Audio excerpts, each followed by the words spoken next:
The Fisherman and the Genie. From the Arabian Nights. There was once an old fisherman who lived in great poverty with a wife and 3 children.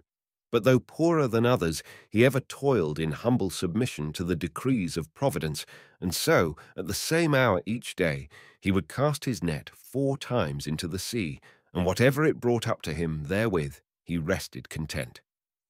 One day, having cast for the first time, he found his net so heavy that he could scarcely draw it in. Yet when at last he got it to shore, all that it contained was the carcass of an ass. He cast a second time, and found the draught of the net even heavier than before.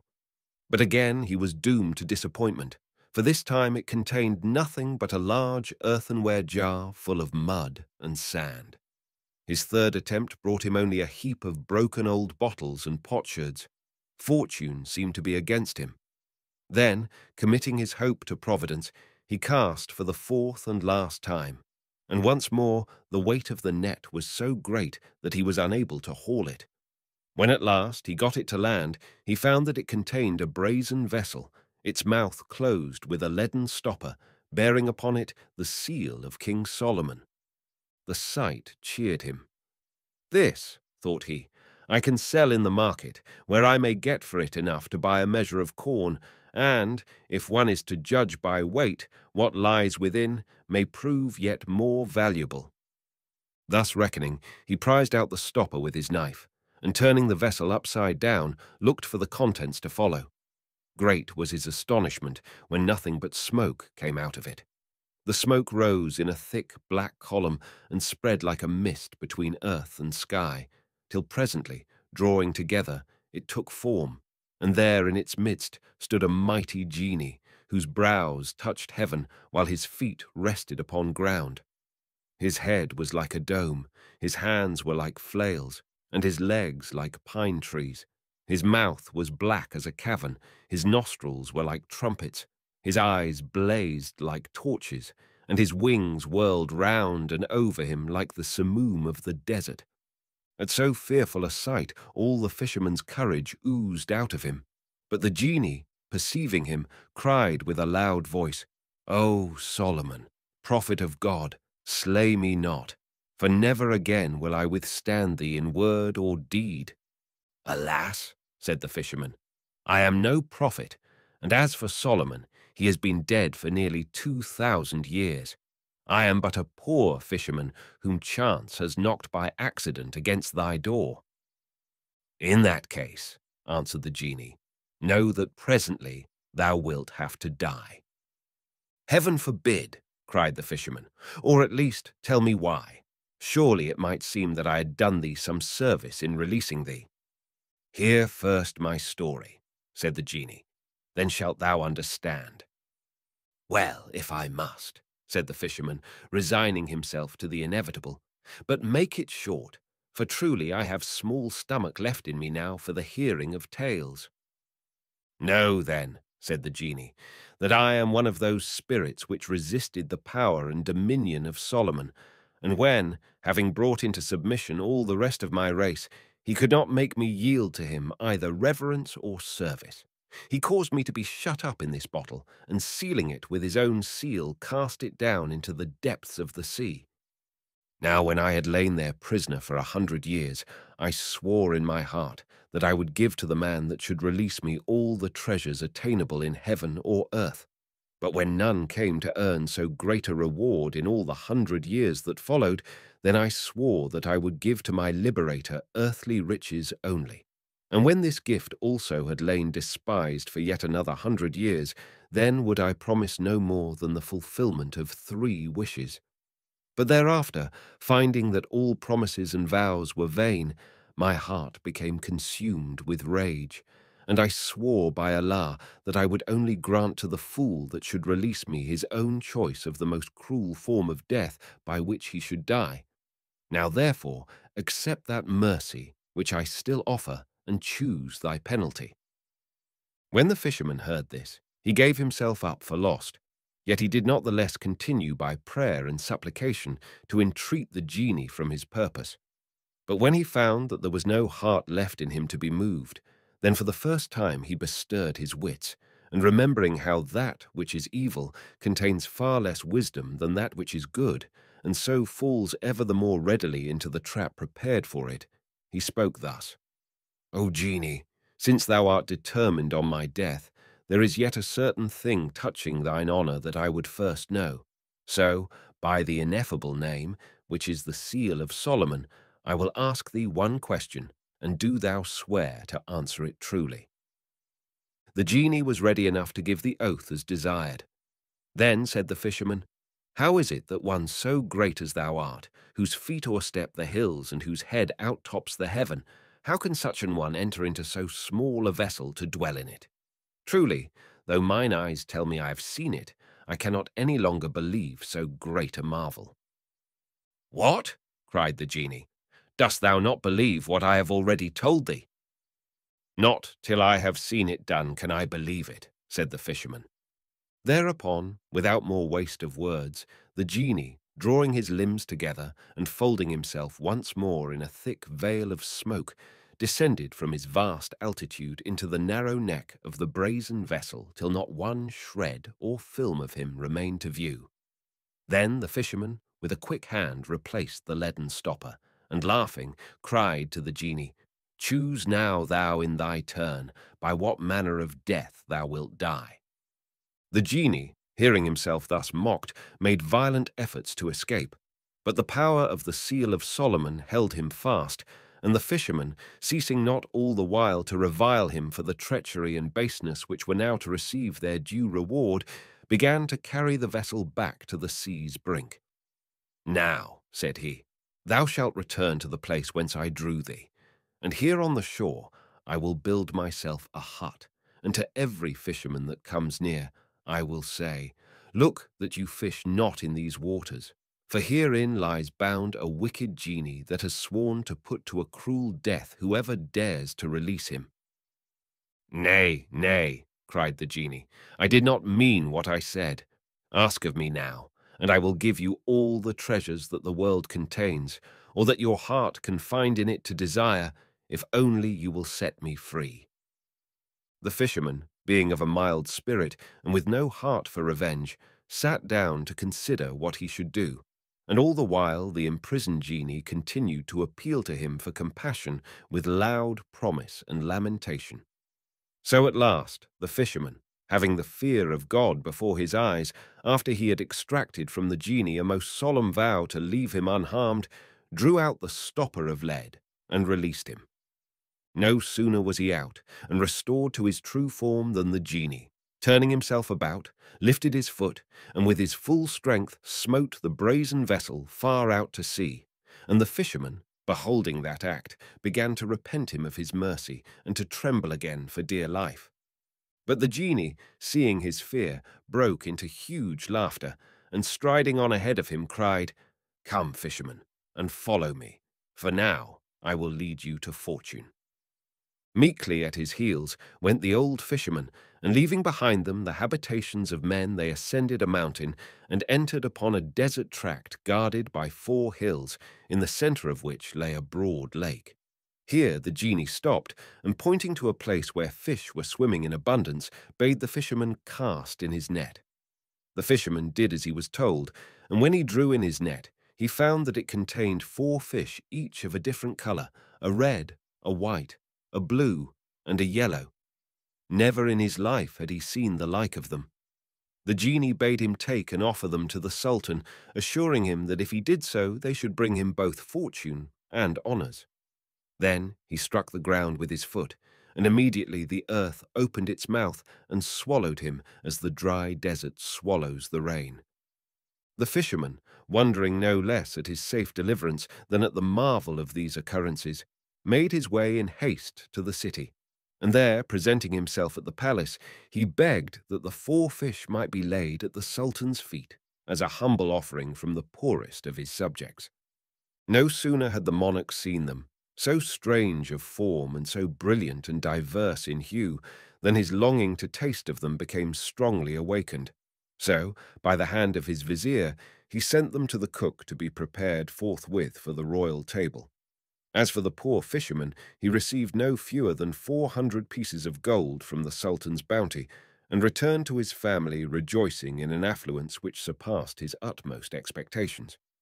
The cook, meanwhile, proud of an opportunity to exhibit her culinary skill on dainties so rare, scaled and cleaned the fish and laid them in a frying pan over the fire. But scarcely had she done so when the wall of the kitchen divided, and there issued forth from it a damsel of moon-like beauty, richly apparelled, holding a rod of myrtle in her hand. With this she struck the fish that lay in the frying pan and cried, "O fish of my pond, are ye true to your bond?" And immediately the 4 fishes lifted their heads from the frying fat and answered, "Even so, the bond holds yet. Paid by thee, we pay the debt. With give and take is the reckoning met." Thereupon the damsel upset the pan into the fire and retired through the wall in the same way that she had come, leaving the 4 fish all charred to a cinder. The cook, beholding her labour thus brought to naught, began to weep and bewail herself, expecting no less than instant dismissal, and was still loud in her lamentations when the vizier arrived to see if the fish were ready. On hearing her account of what had occurred, the vizier was greatly astonished, but feared to bring so strange a report to the sultan's ears while the cravings of the royal appetite were still unsatisfied. So recalling the fisherman by a swift messenger, he bade him procure in all haste 4 more fish of the same kind, promising to reward him according to the speed with which he accomplished the task. So spurred, and by the additional favour of fortune, the fisherman fulfilled his mission in an astonishingly short space of time.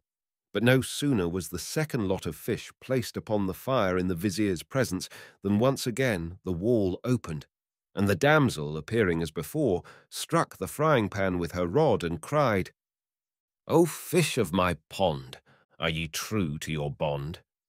And immediately the fish stood up on their tails in the frying fat and replied, "Even so the bond holds yet. Paid by thee, we pay the debt. With give and take is the reckoning met." Whereupon she upset the pan into the fire and departed as she had come. The vizier, perceiving that so strange an event might no longer be kept from the royal knowledge, went and informed the sultan of all that had occurred, and the monarch, as soon as he had heard the tale, now rendered more eager for the satisfaction of his eyes than he had previously been for the indulgence of his appetite, sent for the fisherman, and promised him yet another 400 pieces of gold if he could within a given time procure 4 more fishes, similar to those he had already brought on the previous occasions. If the fisherman had been prompt at the vizier's bidding, he made even greater speed to fulfill the royal command, and before the day was over, this time in the presence of the sultan himself, 4 fish of 4 diverse colours like to the first were cleaned and laid into the pan ready for frying. But scarcely had they touched the fat when the wall opened in a clap like thunder, and there came forth with a face of rage a monstrous negro the size of a bull, holding in his hand the rod of myrtle. With this he struck the frying pan and cried in a terrible voice, "O fish from the pond, are ye true to your bond?" And when the fish had returned the same answer that the others had made before them, without more ado, the negro overturned the pan upon the fire and departed as he had come. When the sultan's eyes had seen that marvel, he said to his vizier, "Here is mystery set before us. Surely these fish that talk have a past and a history. Never shall I rest satisfied until I have learned it." So causing the fisherman to be brought before him, he inquired whence the fish came. The fisherman answered, "From a lake between 4 hills upon the mountain overlooking the city." The sultan inquired how many days' journey it might be, and the fisherman replied that it was but a matter of a few hours going and returning. Then to the sultan and his court it seemed that the old man was mocking them, for none had heard tell of any lake lying among the hills so near to that city. And the fisherman, seeing his word doubted, began to fear that the genie was playing him a trick, for if the lake were now suddenly to vanish away, he might find his fortunes more undone at the end than at the beginning. Yet the sultan, though his vizier and all his court sought to dissuade him, was firmly resolved on putting the matter to the proof, so he gave orders that an escort and camping tents should be immediately got ready, and, with the fisherman to guide, set forth to find the place that was told of. And sure enough, when they had ascended the mountain which all knew, they came upon a desert tract on which no man had previously set eyes.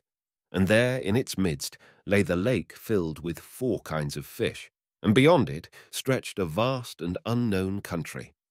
At this sight, so mysterious and unaccountable, of a strange region lying unbeknownst at the gates of his own capital, the monarch was seized with an overwhelming desire to press forward in solitary adventure to the discovery of its secret. To the cautious counsels of his vizier he turned a deaf ear, but since it would not be safe for his subjects to know of his departure on an errand so perilous, it was given out that he had been stricken by sudden sickness. The door of the royal tent was closed, and at the dead of night the Sultan, admitting none but the vizier into his confidence, set out secretly on his adventure. Journeying by night and resting by day, he arrived on the 3rd morning within sight of a palace of shining marble, which, with its crowd of domes and minarets, stood solitary among the hills.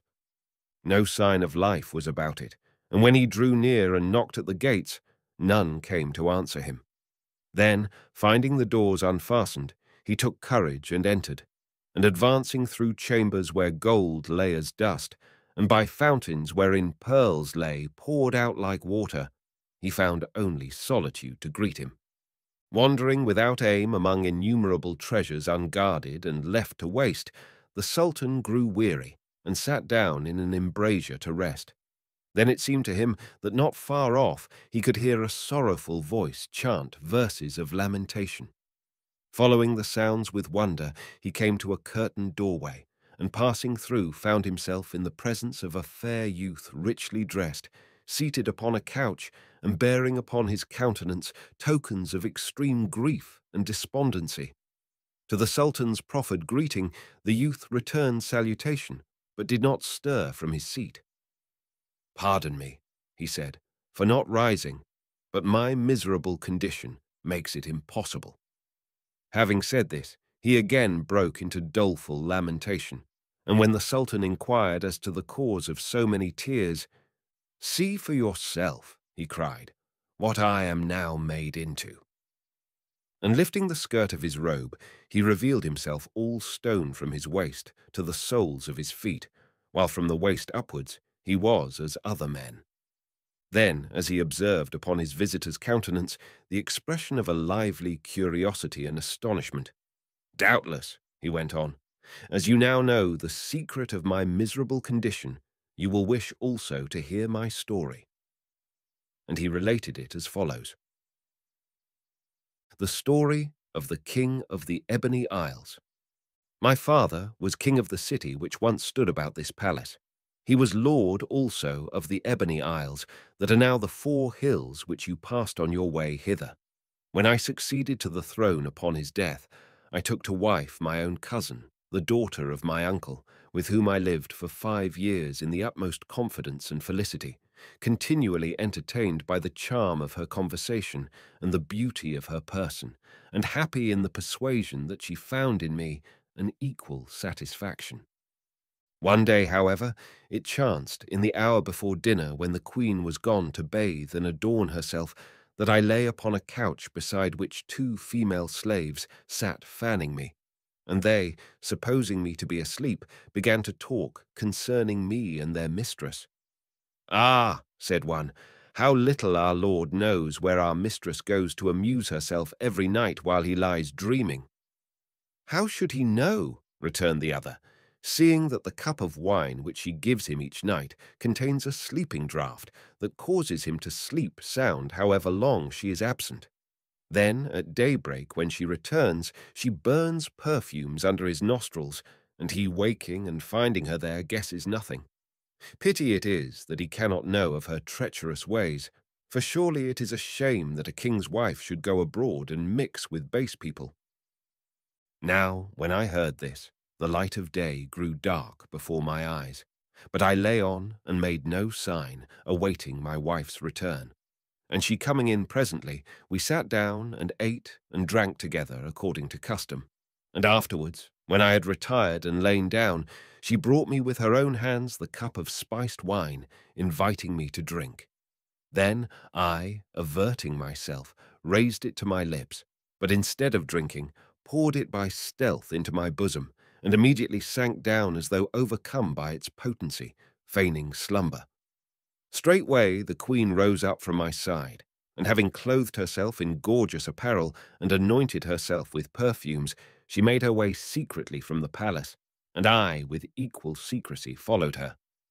Soon, passing by way of the narrower streets, we arrived before the city gates, and immediately at a word from her the chains fell, and the gates opened of their own accord, closing again behind us as soon as we had passed. At last she came to a ruined hut, and there entering I saw her presently with her veil laid aside, seated in familiar converse with a monstrous negro, the meanest and most vile of slaves, offering to him in abject civility dainties which she had carried from the royal table, and bestowing upon him every imaginable token of affection and regard. At this discovery I fell into a blind rage, and drawing my sword I rushed in and struck the slave from behind a blow upon the neck that should have killed him. Then, believing that I had verily slain him, and before the queen found eyes to realize what had befallen, I departed under cover of night as quickly as I had come, and returned to the palace and my own chamber. On awaking the next morning, I found the queen lying beside me as though nothing had happened, and at first I was ready to believe it had all been an evil dream. But presently I perceived her eyes red with weeping, her hair dishevelled, and her face torn by the passion of a grief which she strove to conceal. Having thus every reason to believe that my act of vengeance had not fallen short of its purpose, I held my tongue and made no sign. But the same day at noon, while I sat in council, the queen appeared before me clad in deep mourning, and with many tears informed me how she had received sudden news of the death of her father and mother and two brothers, giving full and harrowing details of each event. Without any show of incredulity, I heard her tale, and when she besought my permission to go into retirement and mourn in a manner befitting so great a calamity, I bade her do as she desired. So for a whole year she continued to mourn in a privacy which I left undisturbed, and during that time she caused to be built a mausoleum or temple of lamentation, the same whose dome you see yonder, into which she withdrew herself from all society, while I, believing the cause of my anger removed and willing to humour the grief which my act had caused her, waited patiently for her return to a sane and reasonable state of mind. But as I learned too late, matters had not so fallen, for though in truth the negro was grievously wounded, being cut through the gullet and speechless, it was not the will of heaven that he should die, and the queen, having by her enchantments kept him in a sort of life, no sooner was the mausoleum finished than she caused him to be secretly conveyed thither, and there night and day tended him, awaiting his full recovery. At length, when 2 years were over and her mourning in no wise abated, my curiosity became aroused. So going one day to the Temple of Lamentation, I entered unannounced, and placing myself where I might see and not be seen, there I discovered her in an abandonment of fond weeping over her miserable treasure, whose very life was a dishonour to us both. But no sooner in my just resentment had I started to upbraid her, than she, as now for the first time realizing the cause of her companion's misfortune, began to heap upon me terms of the most violent and shameful abuse. And when, carried beyond myself, I threatened her with my sword, she stood up before me, and having first uttered words of unknown meaning, she cried, "Be thou changed in a moment's span, half be marble and half be man." And at the word I became even as you see me now, dead to the waist, and above living yet bound. Yet even so her vengeance was not satisfied. Having reduced me to this state, she went on to vent her malice upon the city and islands over which I ruled, and the unfortunate people who were my subjects. Thus, by her wicked machinations, the city became a lake, and the islands about it the 4 hills which you have seen. As for the inhabitants, who were of 4 classes and creeds, Moslems, Christians, Jews, and Persians, she turned them into fish of 4 different colours. The white are the Moslems, the red are Persian fire worshippers, the yellow are Jews, and the blue Christians. And now, having done all this, she fails not every day to inflict upon me 100 lashes with a whip which draws blood at every stroke. And when these are accomplished, she covers my torn flesh with haircloth, and lays over it these rich robes in mockery. Of a surety it is the will of heaven that I should be the most miserable and despised of mortals. Thus the youth finished his story, nor when he had ended could he refrain from tears. The Sultan also was greatly moved when he heard it, and his heart became full of a desire to avenge such injuries upon the doer of them. "Tell me," he said, "where is now this monster of iniquity?"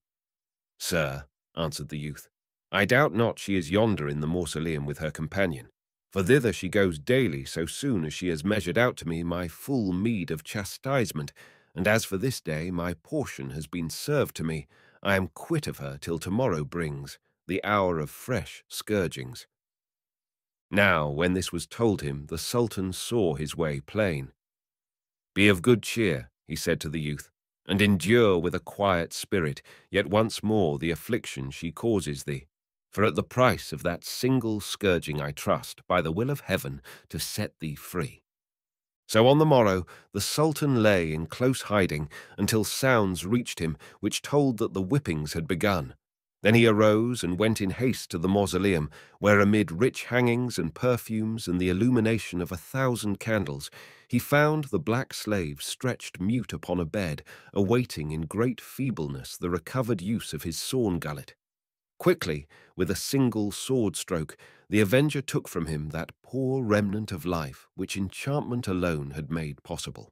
Then, having thrown the body into a well in the courtyard below, he lay down in the dead man's place, drawing the coverlet well over him. Soon after, fresh from her accustomed task of cruelty, the enchantress entered, and falling upon her knees beside the bed, she cried, "Has my lord still no voice wherewith to speak to his servant? Surely, for lack of that sound, hearing lies withered within me." Then the Sultan, taking to himself the thick speech of a Negro, said, "There is no strength or power but in God alone." On hearing those words, believing that her companion's speech was at last restored to him, the Queen uttered a cry of joy. But scarcely had she begun to lavish upon him the tokens of her affection, when the pretended Negro broke out against her in violent abuse. "What?" he cried. "Dost thou expect favour at my hands, when it is because of thee that for 2 years I have lain dumb and prostrate? How darest thou speak to me, or look for any recompense save death? Nay," he went on in answer to her astonished protests, "have not the cries and tears and groans of thy husband kept me continually from rest? And has not heaven smitten me for no other reason than because thou wouldst not cease from smiting him? So has the curse which thou didst seek to lay upon him fallen doubly upon me." "Alas," cried the enchantress, "have I unknowingly caused thee so great an ill? If it be so, then let my lord give command, and whatever be his desire, it shall be satisfied." Then said the Sultan, "Go instantly and release thy husband from spell and torment, and when it is done, return hither with all speed." Thus compelled, in great fear and bewilderment, and sorely against her will, the Queen sped to the chamber in the palace where her husband lay spellbound. Taking a vessel of water, she pronounced over it certain words which caused it instantly to boil, as though it had been set on a fire. Then, throwing the water over him, she cried, "Spell be loosed, and stone grow warm, yield back flesh to the human form." And immediately on the word, his nature came to him again, and he leaped and stood upon his feet. But the Queen's hatred towards him was by no means abated. "Go hence quickly," she cried, "since a better will than mine releases thee. But if thou tarry, or if thou return, thou shalt surely die." Thankful for his deliverance, the youth stayed not to question, but departing went and hid himself without, while the Queen returned in haste to the mausoleum where her supposed lover awaited her. There, Eager for restoration to favour, she informed him of what she had done, supposing that to be all. "Nay," said the other, still speaking with the thick voice of a negro, "though thou hast lopped the branch of the evil, thou hast not destroyed the root. For every night I hear a jumping of fishes in the lake that is between the 4 hills, and the sound of their curses on thee and me comes to disturb my rest. Go instantly and restore all things to their former state. Then come back and give me thy hand, and I shall rise up a sound man once more." Rejoicing in that promise and the expectations it held out to her of future happiness, the queen went with all speed to the border of the lake. There taking a little water into her hand, and uttering strange words over it, she sprinkled it this way and that upon the surface of the lake and the roots of the 4 hills, and immediately where had been the lake, a city appeared, and instead of fishes inhabitants, and in place of the 4 hills 4 islands. As for the palace, it stood no longer removed far away into the desert, but upon a hill overlooking the city. Great was the astonishment of the vizier and the sultan's escort, which had lain encamped beside the lake, to find themselves suddenly transported to the heart of a populous city, with streets and walls and the hum of reawakened life around them. But a greater and more terrible shock than this awaited the queen upon her return to the mausoleum to enjoy the reward of her labours. "Now," she cried, "let my lord arise, since all that he willed is accomplished." "Give me thy hand," said the Sultan, still in a voice of disguise. "Come nearer that I may lean on thee." And as she approached, he drew forth his sword, which had lain concealed beside him in the bed, and with a single blow cleft her wicked body in twain. Then he rose and went quickly to where in hiding lay the young king, her husband, who learned with joy of the death of his cruel enemy. He thanked the Sultan with tears of gratitude for his deliverance, and invoked the blessings of heaven upon him and his kingdom. "On yours too," said the Sultan. "Let peace and prosperity now reign. And since your city is so near to mine, come with me and be my guest, that we may rejoice together in the bonds of friendship." "Nay," answered the young king, "that would I do willingly, but your country lies many a day's journey from my own. I fear the breaking of the spell which held me and my subjects has brought you further than you wished." It was in fact true that the Ebony Isles had now returned to the place from which they had originally come. The Sultan put a smiling face upon the matter. "I can well put up with the tedium of my journey," said he, "if only you will be my companion. Nay, let me speak frankly to one whose demeanour in affliction has won my heart. I am childless and have no heir. Come with me and be my son, and when I am dead, unite our 2 kingdoms under a single ruler." The young king, who had conceived for his deliverer an equal affection, could not withstand so noble and generous an offer, and so, with a free exchange of hearts on both sides, the matter was arranged.